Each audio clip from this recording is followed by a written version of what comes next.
As I'm watching online and on TV how the Epping situation is playing out with the asylum seekers, and I do feel for the people of Epping because they do have a point and I believe they're justified.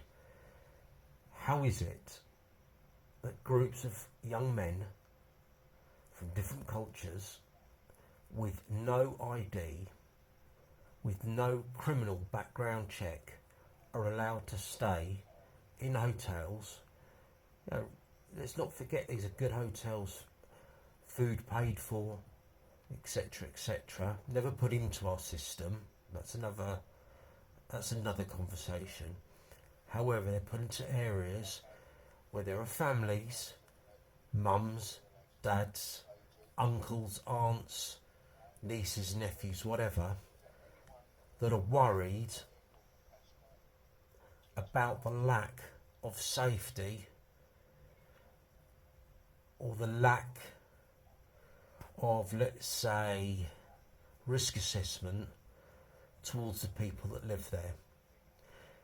Now, I always find it quite amazing that a lot of the left come out on TikTok and start condemning all those that dare stand up and say, not in our area, we are really worried about this, we're going to demonstrate, we're going to protest, not smash things up, because that does deserve straight away a prison sentence. That's just violence, and there's no need for it.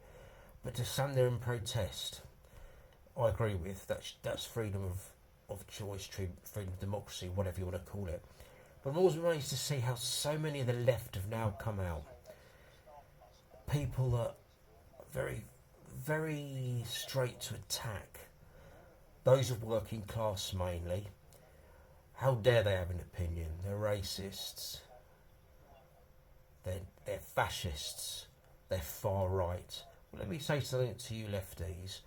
When this happens in your area, and it will do soon, and you start getting groups of young men, no criminal background checks, no ID, put it to where you live, and all of a sudden you can't go out at night, and all the crime goes up in your area, let's see if you'll be having the same conversation as you've been having with yourselves about how racist everybody is and how everybody else is far right except for your high and mighty selves who have some superior God complex against those that are protesting about it. Because I tell you what, it'd be a lot different when you have to start experiencing it in your area.